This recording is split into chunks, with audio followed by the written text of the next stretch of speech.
Em nome do Pai, do Filho e do Espírito Santo. Amém. Ave Maria, cheia de graça, o Senhor é convosco. Bendita sois vós entre as mulheres, e bendito é o fruto do vosso ventre, Jesus.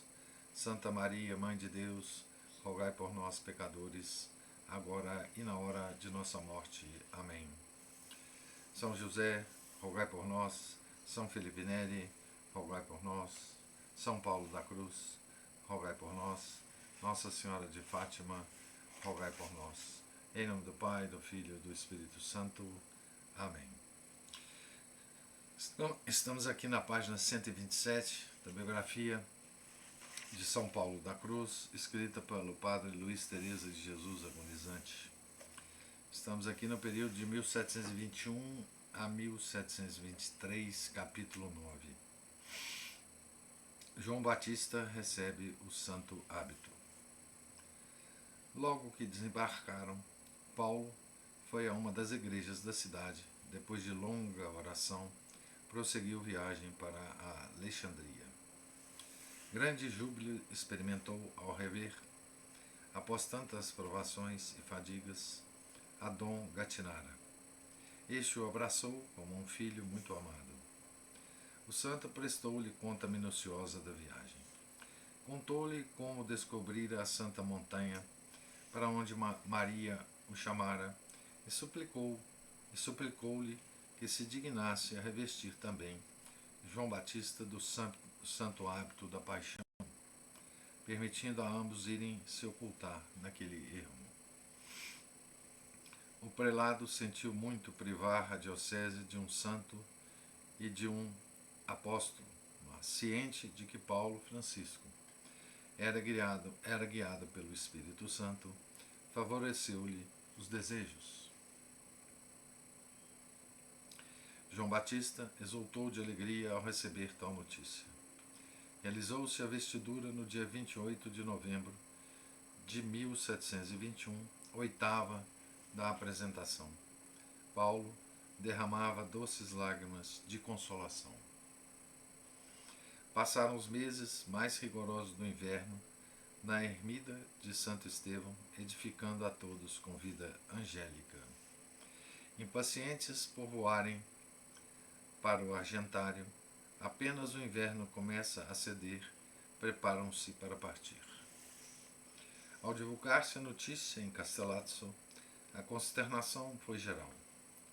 Como se estivessem para perder um pai amantíssimo, exclamavam: jamais tornaremos a ver o nosso anjo tutelar, que tanto nos consolava, dirigindo-nos pelo caminho da salvação.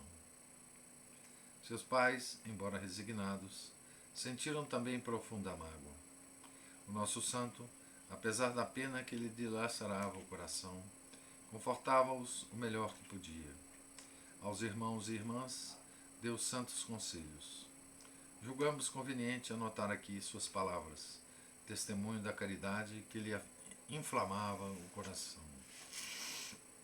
Adeus às famílias. Então aqui são palavras do nosso santo, né, de São Paulo da Cruz, numa carta. Adeus à família. Que a santa paz de Jesus Cristo, que excede todo o entendimento, guarde o nosso coração. Muito queridos irmãos e irmãs em Jesus Cristo, eu, pobre pecador, Paulo Francisco, vosso irmão e indigno servo dos pobres de Jesus, vejo-me obrigado, para obedecer às santas inspirações do céu, a deixar esta cidade e retirar-me à solidão, a fim de convidar não somente as criaturas racionais, mas também as que são privadas de razão e entendimento, a chorarem comigo os meus enormes pecados e cantarem os louvores de Deus a quem tanto ofendi. Antes de partir para aquele santo retiro, creio ser obrigação minha deixar-vos alguns avisos espirituais para progredirdes sempre e com desdobrado fervor no santo amor de Deus. Então aqui são conselhos espirituais, né? Se quiserem, orientações espirituais, né? Que ele deixa a todo mundo e a nós 300 anos depois quase, né? Em primeiro lugar, observai com grande exatidão a santa lei de Deus. Tende afeto filial para com este Deus que nos criou e nos remiu, pois é Ele digno de todo amor. Sabei, meus queridos, que quanto mais ternamente ama o filho a seu pai, mais teme ofendê-lo e desgostá-lo. Este santo amor será a barreira que vos impedirá de cairdes no pecado. Amai a Deus, amai a este eterno Pai, com amor ardente. Depositai nele a mais doce confiança. Que todas as vossas orações, palavras, suspiros, penas e lágrimas sejam um verdadeiro holocausto oferecido a seu infinito amor. Para manterdes este santo amor, frequentai os sacramentos. Não vos aproximeis do santo altar, senão para abrasardes sempre mais a alma nas labaredas do divino amor. Ah, meus queridos irmãos, nada vos digo sobre a preparação para a Sagrada Comunhão, porque suponho a fareis com toda a diligência possível. Lembrai-vos de que se trata do ato mais sublime que se possa praticar. Ide frequentemente à igreja para adorar o Santíssimo Sacramento e visitai com grande piedade o altar da Santíssima Virgem. Não passeis um dia sem dedicardes meia hora ou ao menos 15 minutos à oração mental sobre a dolorosa paixão do Salvador. Recordai continuamente as dores do nosso amor crucificado, convencendo-vos de que os maiores santos, que hoje, embriagados de amor, triunfam lá no céu, chegaram à perfeição por esse caminho.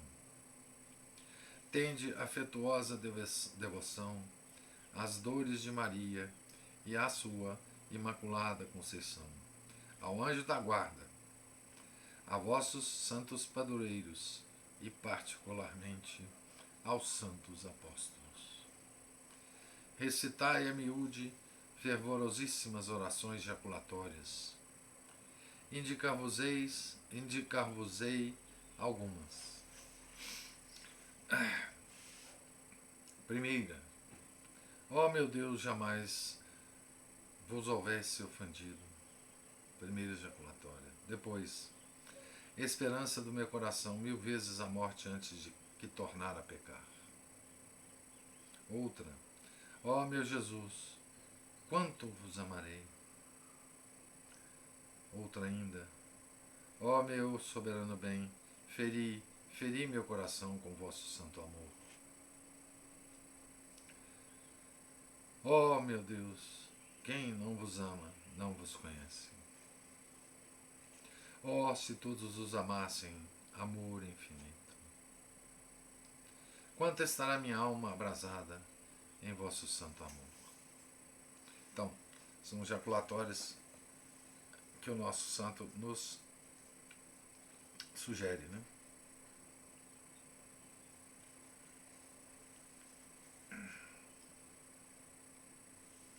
Nas tribulações e nas dores direis: cumpra-se a vossa vontade, ó meu Deus. São jaculatórias também, né? Bem-vindas sejam as aflições. Queridas penas, eu vos abraço e vos aperto ao coração.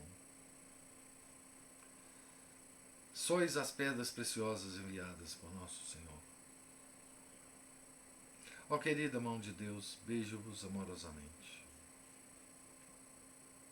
Bendito seja o açoite que com tanto amor me fere.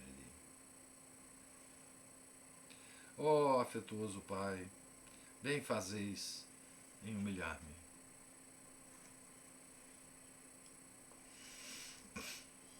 Podeis recitá-las andando, trabalhando e até em companhia de outras pessoas, porque se elas estão em derredor de vosso corpo, não estão em vossos corações. Com tais jaculatórias, beneficiareis a alma, até em meio das mais graves ocupações. Lede diariamente algum livro espiritual e fugi das más companhias, como se foge de Satanás. Obedecei com a máxima exatidão aos nossos pais. A obediência é pérola celeste. Foi por obediência que Jesus imolou sua vida santíssima no madeiro da cruz. Compadecei-vos dos pobres. Sede justos para com todos. Pagai, sem tardança, o que deveis, e se não podeis fazer, suplicai humildemente aos credores, vos concedam adiamento. Humilhai-os diante de todos, por amor de Deus. Suplico-vos, enfim, recordai-vos sempre do santo preceito do amor, último legado de Jesus aos apóstolos. Dou-vos um mandamento novo, e é que vos ameis mutuamente como eu vos tenho amado. João 13:34. Oh, que doce linguagem! Amai-vos mutuamente, meus queridos irmãos e irmãs. Jamais amareis a Deus, se vos não amardes uns aos outros. Jamais haja discórdia entre vós. Se por acaso pronunciardes qualquer palavra ofensiva, calai imediatamente, para que a cólera não vos penetre no coração. Deixo-vos, pois, nas chagas sagradas de Jesus e sob a proteção da Mãe das Dores. Sim, é onde vos deixo, bem como a todos os parentes. Rogo à Santíssima Virgem, inunde vossos corações com suas pungentes lágrimas, imprimindo neles a lembrança contínua da amaríssima paixão de Jesus e de suas próprias dores. Rogo-lhe, outro sim, vos conceda a perseverança no seu santo amor e a força e resignação nos sofrimentos. Tende, por especial protetora, a Virgem das Dores. Jamais abandoneis a visitação dos padecimentos do Redentor. Deus, em sua infinita misericórdia, vos cumule a todos de suas santas bênçãos. Rezai por mim. Deo gratias et Maria semper Virgine. Vosso indigníssimo irmão, Paulo Francisco, o último dos servos, dos pobres de Jesus. Então, essa aqui é uma... Deixa eu acabar só de ler esse item aqui. Que admirável norma de vida cristã. Observância dos mandamentos, ódio ao pecado, frequência aos sacramentos, devoção à Eucaristia, à paixão do Salvador, às dores de Nossa Senhora, aos anjos e aos santos, prática eficaz das orações jaculatórias, visita ao Santíssimo Sacramento, leitura espiritual, o amor dos pobres e da justiça. E tudo coroado pela caridade, perfeição da lei. Como remate, deixo-os as chagas adoráveis do Redentor. Então, isso aqui é um presente que o santo nos deixa, né, por escrito, além de tantos outros, né? Mas essa carta é interessante porque eles a escreve aos parentes, né, aos irmãos, e mãe, aos pais e aos irmãos, né, a quem ele queria tão bem, né. Então, essa é uma carta que nós podemos receber de São Paulo da Cruz para nós mesmos, né. É uma orientação espiritual geral para todos nós, né, católicos de hoje, né, desse mundo maluco que nós vivemos hoje, né? Lá do ano 1721, né? 300 anos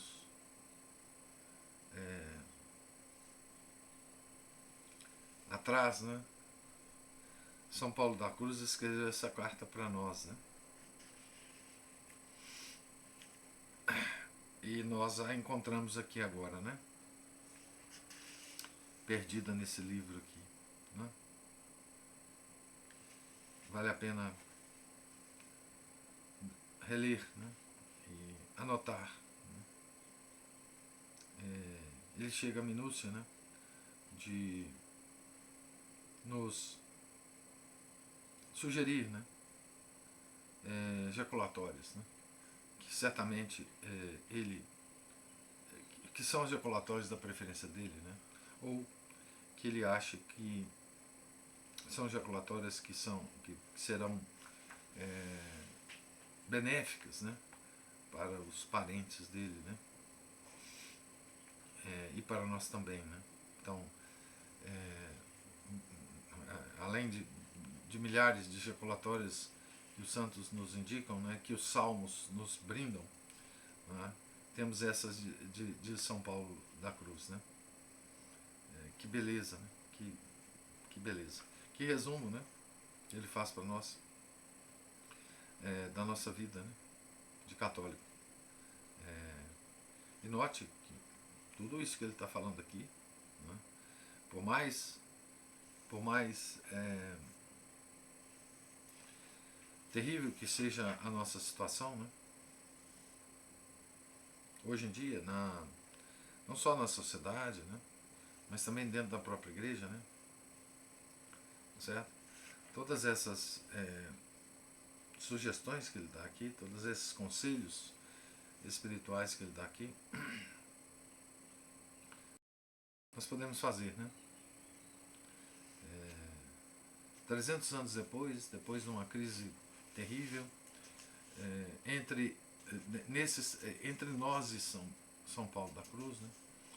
Estão coisas terríveis que aconteceram no mundo e na igreja, né? Tem a Revolução Francesa, não é? Tem o liberalismo invadindo a igreja, depois o modernismo, tem a Revolução Comunista, tem as tragédias das duas grandes guerras mundiais, tem a globalização do mundo, tem tudo isso, né, entre nós e ele. E essa carta que ele se dirigiu aos parentes, né, ainda está tão atual, né? Tudo isso nós podemos fazer, tudo que ele falou aqui, né? Então são coisas que nós devemos considerar, né, para a nossa vida espiritual. Nós que reclamamos tanto, né, da situação, enfim, tudo isso aqui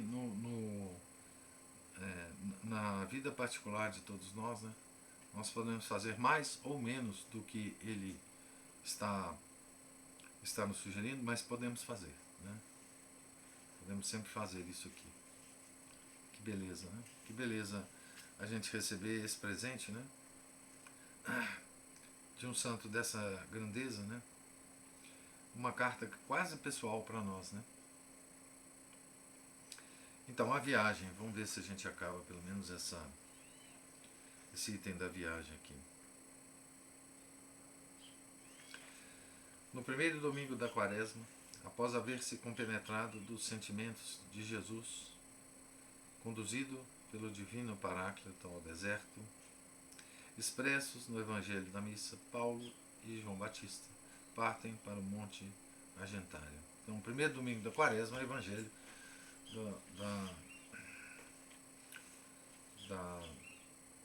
da tentação que Nosso Senhor sofreu do demônio, né? Então, a mesma missa, né?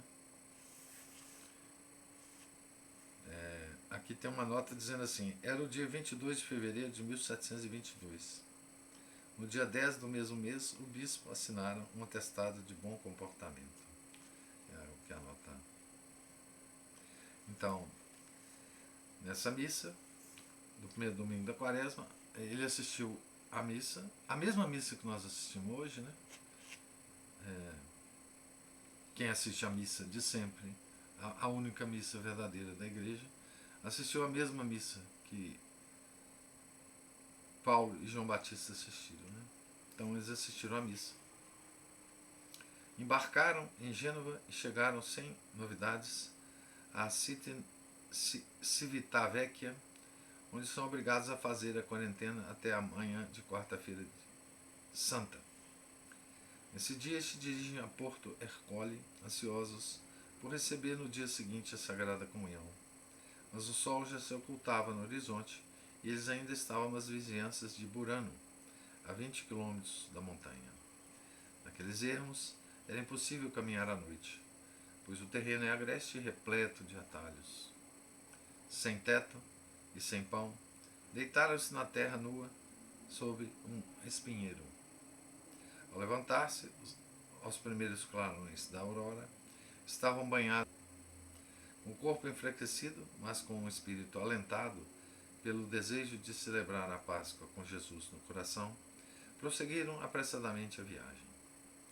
Chegaram a tempo de assistir à missa solene.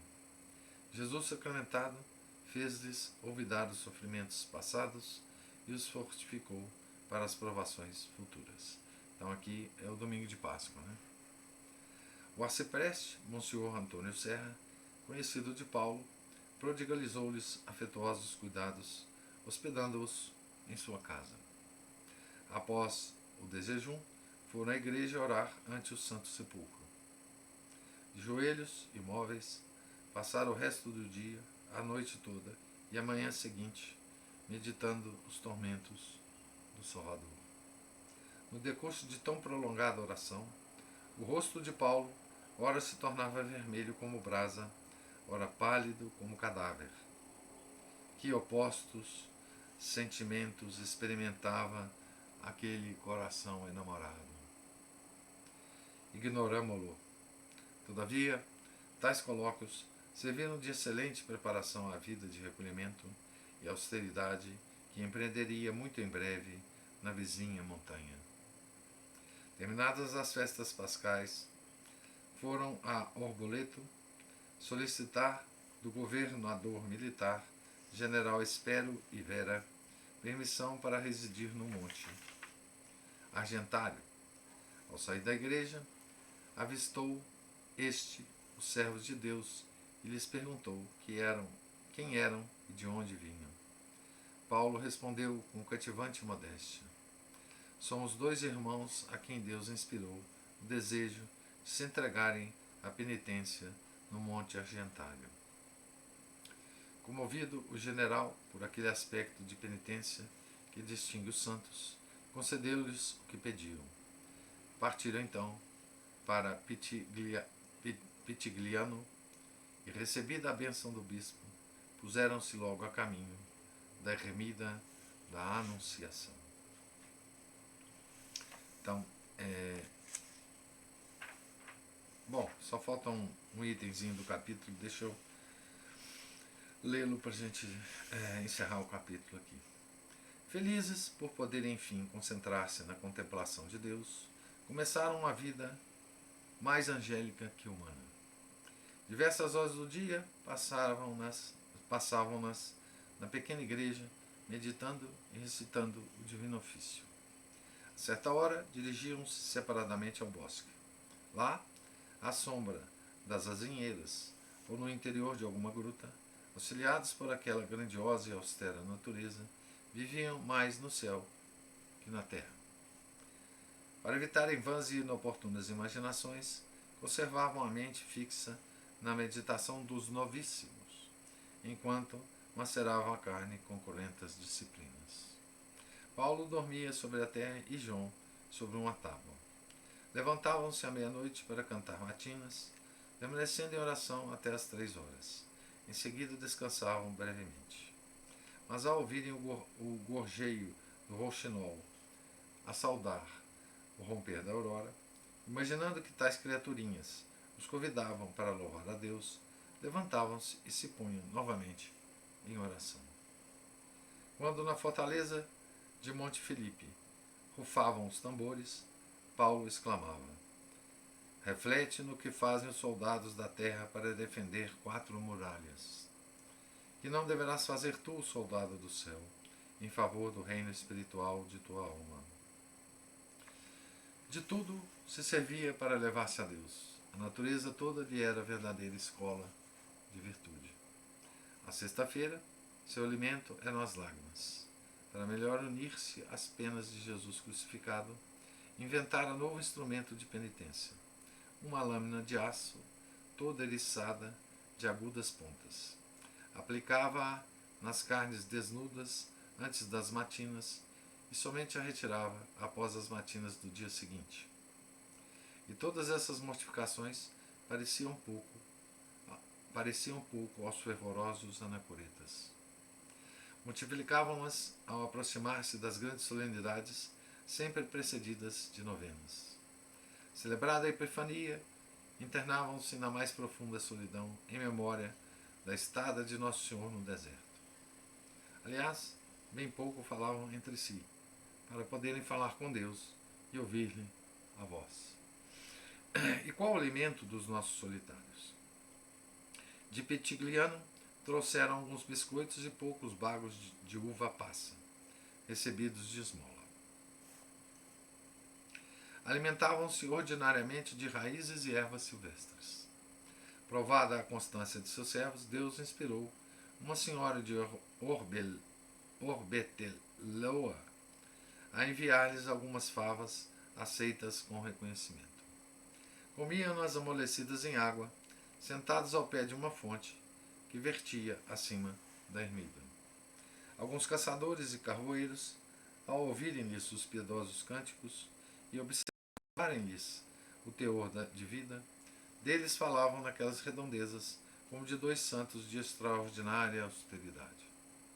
A partir daí, não lhes faltavam benfeitores e as ofertas espontâneas proporcionavam-lhes o necessário, embora continuassem sempre a alimentar-se de uma sopa insonsa e de pão e água. Nos dias festivos acrescentavam-se um pouco de vinho, quase sempre avinagrado. Para dizer tudo em poucas palavras, solidão e silêncio, penitência e oração. Eis a vida desses atletas de Cristo no alto do Argentário. Lá, junto com a própria santificação, aprendiam a sublime arte da santificação do próximo.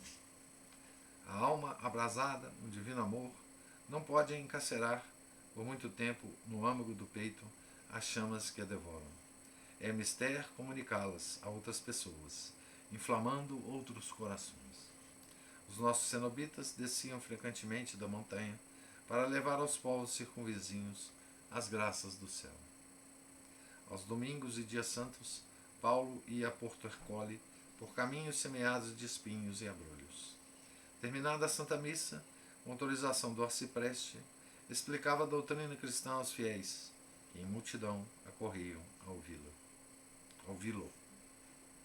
Antes de concluir, descrevia com ternura e fervor uma das cenas da paixão, ensinando a maneira prática de meditá-la. João Batista exercitava o mesmo apostolado na parte oposta da montanha, em Porto Santo Estevão, onde havia, desde tempos remotos, uma capela e algumas choupanas de pescadores. Então, aqui nós vimos nesse capítulo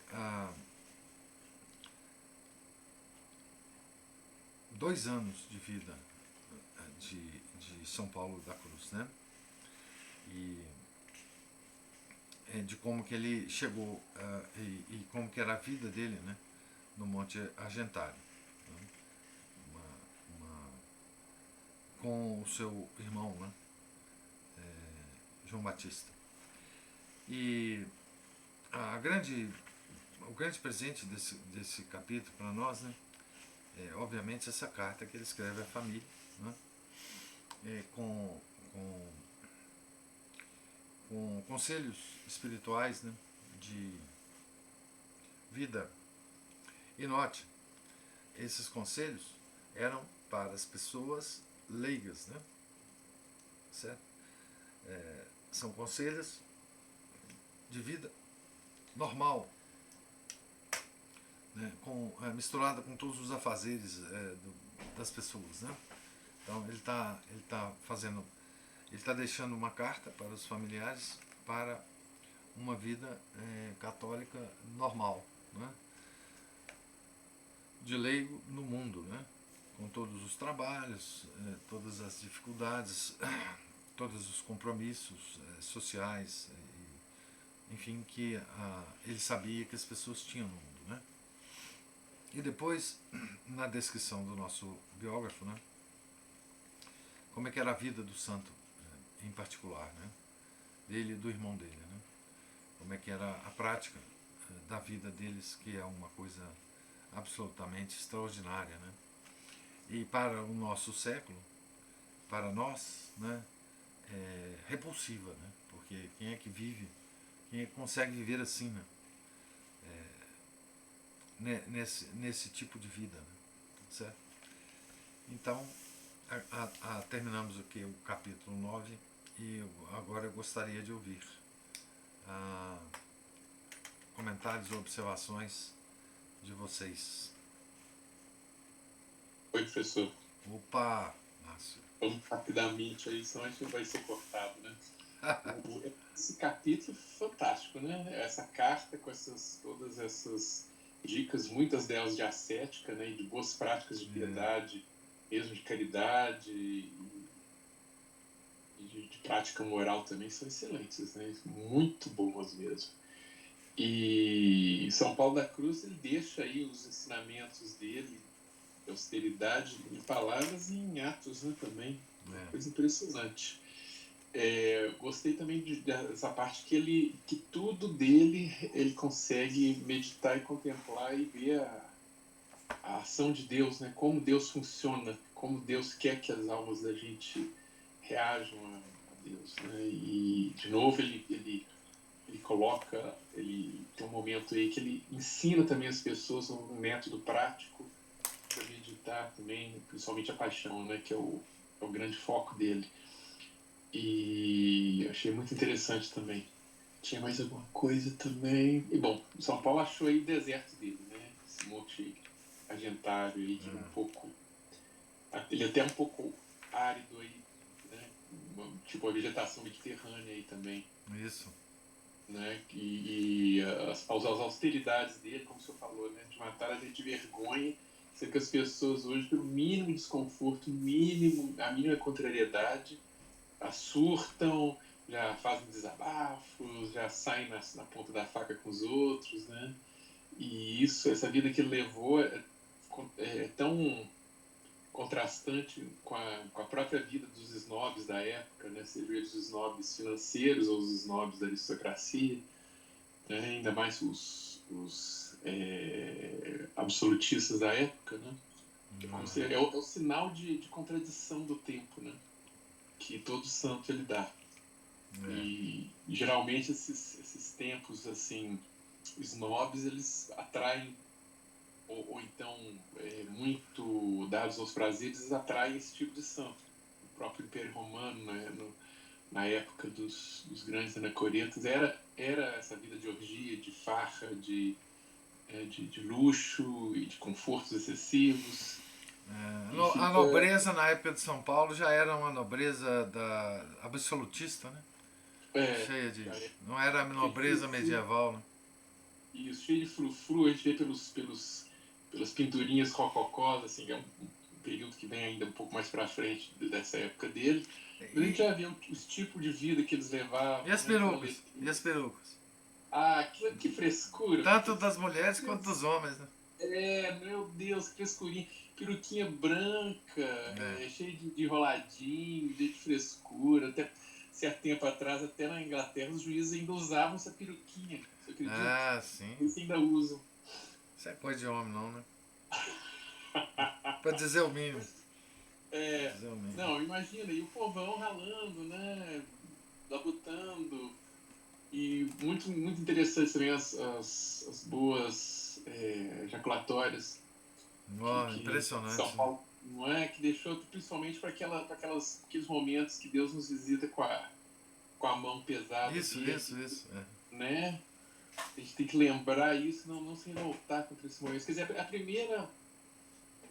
São os primeiros ascetismos que a gente tem que fazer, né? Primeiro aceitar essas cruzes que Deus nos planta no caminho e depois, aos poucos, a gente pode fazer alguma coisa, né, moderadamente da nossa parte. Desde a topada do dedo no pé da mesa até a doença grave, né? Isso. E, inclusive, até, por incrível que pareça, pelo menos pela minha experiência, os momentos mais difíceis, mais tensos, mais graves, parece que a gente tem uma graça atual de Deus para poder atuar bem nesses momentos. Mas esses cruzinhos pequenininhos aí que a gente tropeça, essas aí, elas dão rasteira na gente, viu? Se a gente não ficar atento. Mas esse capítulo aí, vários trechos merecem uns bons classificados. Eu pensei nisso. Esse comportamento dele é grande pregador. Mas não é só isso, pessoal. Só mais enfatizar isso aí, porque não tem muito o que acrescentar. É só a gente meditar, pensar e usar isso aí. E o pessoal ver se para de ficar bebendo, comendo, tocando música ruim. E já que não pode fazer um tempo como São Paulo de ficar lá, se retirar para uma região dessa e passar a vida lá, pelo menos, como o próprio Santo Afonso ele recomendava, né? Tira um dia no mês, né, para poder levar sua vida espiritual a sério, pelo menos um retiro assim por conta própria, levar uma vida menos farrista, que mesmo entre os nossos lá, né, eles gostam bem da farrinha. Aqueles tridentinhos de escadaria de igreja? Isso, Oh, nossa, meu Deus. quando não tem catequese, professor, é mais fácil, eu acho, driblar um time inteiro no final da Copa do Mundo sozinho do que chegar, colocar o pé na calçada e falar assim, pronto, agora eu posso ir embora. Meu Deus, ali toda hora a zaga ali dos tridentinos para a gente.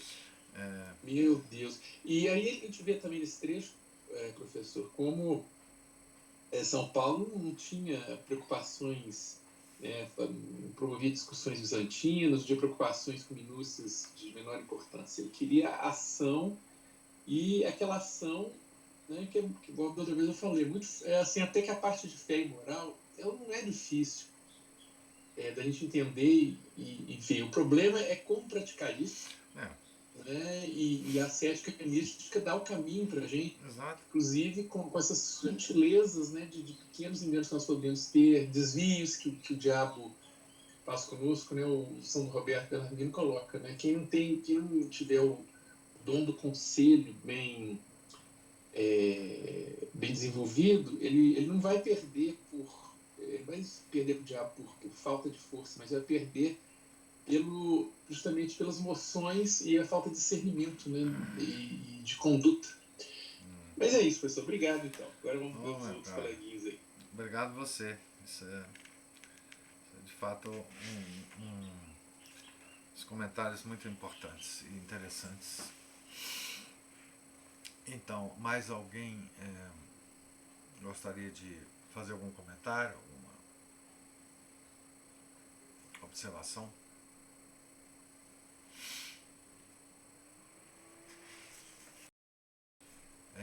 Então, Deus lhes pague a presença, a paciência. Tenham todos um santo dia, um santo final de semana, né? Hoje é sexta. E se Deus quiser, nós segunda-feira estaremos aqui para ler o capítulo 10 dessa biografia. Fiquem todos com Deus. Em nome do Pai, do Filho e do Espírito Santo. Amém. Ave Maria, cheia de graça, o Senhor é convosco. Bendita sois vós entre as mulheres, e bendito é o fruto do vosso ventre, Jesus. Santa Maria, Mãe de Deus, rogai por nós, pecadores, agora e na hora de nossa morte. Amém. São José, rogai por nós. São Felipe Neri, rogai por nós. São São Paulo da Cruz, rogai por nós. Nossa Senhora de Fátima, rogai por nós. Em nome do Pai, do Filho, do Espírito Santo. Amém.